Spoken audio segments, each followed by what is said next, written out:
Je suis en mesure de céder la parole à Monsieur le député des Chutes de la Chaudière pour son intervention. À vous la parole, Monsieur le député. Merci, Monsieur le Président. Le budget du 17 mars dernier comporte peu de mesures, car il ne reste plus d'espace de taxation suite au budget de l'an dernier, qui a fait la razzia dans les poches des contribuables québécois. Devant le peu de mesures structurantes du budget de cette année, tous les Québécois constatent que le gouvernement est à bout de souffle et que nous avons un gouvernement de fin de régime. L'histoire se répétera comme en 2003, lorsque le Parti québécois a été chassé du pouvoir. La bonne nouvelle, Monsieur le Président, c'est que les citoyens réalisent de plus en plus que la gouvernance libéralo-péquiste des 40 dernières années ne peut plus durer. Rappelons-nous les résultats de l'étude publiée en janvier 2011 du ministère des Finances du Québec, qui concluait que si nous étions un État indépendant, nous serions le 5e État le plus endetté sur la planète, Monsieur le Président. Quel beau succès de gouvernance du Parti québécois et du Parti libéral du Québec. Pour triste rappel, le budget de l'an dernier qui annonçait une hausse de 2 points de la TVQ, de 2 sous par litre d'essence, une nouvelle contribution santé de 25 $ en 2010, 100 $ en 2011 et finalement 200 en 2012. Le ministre des Finances s'est-il rendu compte qu'en imposant cette longue liste d'augmentation des taxes et des contributions, que pour la première fois depuis 1990, le revenu disponible après impôt des contribuables va diminuer en 2011, comme le rapporte le Conference Board. Cela était inévitable, Monsieur le Président, car en 2 budgets consécutifs, le ministre des Finances aura effectué une ponction de 8 milliards dans les poches des contribuables.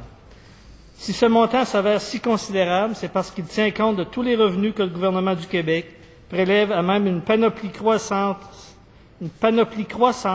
de sources directes et indirectes.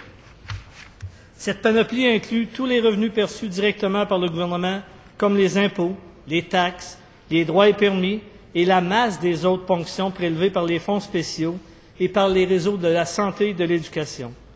Parmi les fonds spéciaux les plus imposants sont le FINES, le Fonds de financement des établissements de santé et des services sociaux, le FRAF, Fonds relatif à l'administration fiscale, le FOR, Fonds des réseaux de transport terrestre, et le Fonds vert. Je ne continuerai pas à énumérer les 31 autres fonds, car on devient pris de vertige. Monsieur le Président, dans cette panoplie interminable de mécanismes de ponction, celle de la contribution santé est la plus inéquitable, la plus irrationnelle du lot. Ainsi, toute personne âgée de plus de 18 ans, gagnant plus de 14 605 $ devra payer cette année une cotisation de 100 $. Il s'agit d'une cotisation complètement aveugle, car il n'y a aucune progression en ce qui a trait à ce frais fixe. Ainsi, une personne gagnant un revenu de 14 606 $ paiera 100 $ de frais, tandis que son voisin gagnant 1 $ de moins en sera complètement exempté. Autrement dit, Monsieur le Président, le dollar supplémentaire gagné par le contribuable lui aura coûté 100 $ d'impôts. Il y a longtemps, Monsieur le Président, que je n'ai vu une contribution fiscale aussi régressive. Monsieur le Président, l'impact de cette frénésie de taxation et donc la diminution des revenus après impôt des citoyens est déjà en cours. En effet, dans le relevé trimestriel de mars 2011 de la Commission de construction du Québec, nous pouvons lire que nous vivons un 3e mois consécutif de baisse sur une base annualisée des mises en chantier au Québec. Ces données viennent confirmer les prévisions du ministère des Finances, qui projette un recul prolongé des nouvelles mises en chantier à compter de 2011.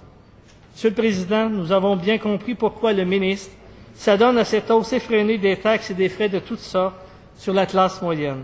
C'est parce qu'il ne livre pas la marchandise au chapitre des contrôles des dépenses. Pour l'année qui vient, ces dépenses de programme vont croître de 2,4 %, soit 800 millions de plus par rapport à ce qui avait été prévu l'an dernier.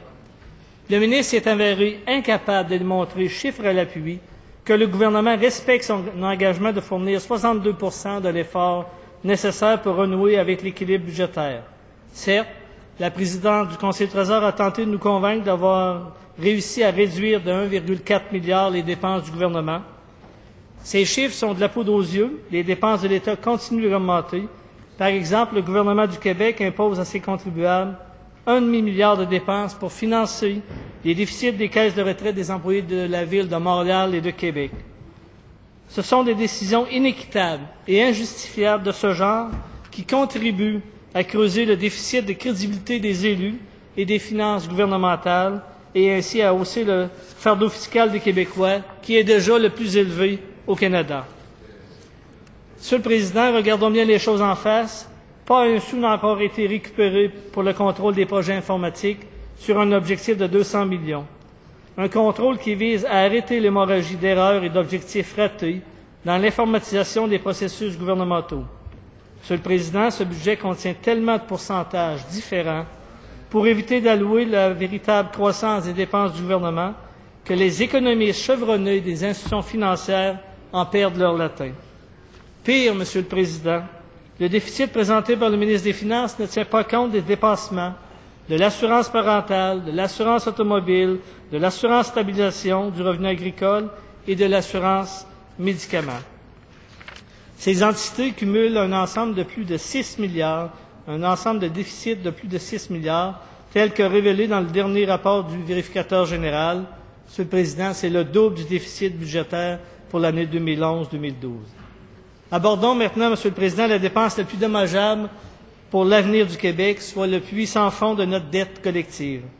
Elle continue d'augmenter 3 fois plus vite que l'inflation, sous la pression des déficits accumulés et des investissements en infrastructures, payés trop souvent cher par l'entreprise de la collusion et du financement illicite des partis politiques. En 2015-2016, le paiement des stricts intérêts sur notre dette atteindra la somme invraisemblable de 9 500 millions, soit près de 15 du budget des dépenses de l'État, Monsieur le Président. C'est ce que nous démontre l'analyse budgétaire des études économiques Desjardins, et c'est l'héritage que s'apprête à nous laisser le gouvernement libéral. Un héritage qui accroît constamment la dépendance des finances québécoises envers les décisions économiques du gouvernement fédéral. En 2015-2016, 22 des revenus du Québec dépendront des versements du gouvernement canadien. Voulons-nous nous retrouver dans la même situation que les gouvernements d'Irlande, du Portugal, de la Grèce, dont les décisions économiques sont maintenant prises par la Banque centrale d'Europe?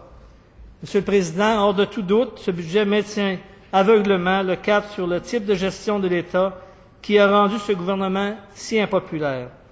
Difficile de croire, Monsieur le Président, que nous sommes en présence du virage tant attendu par les Québécois.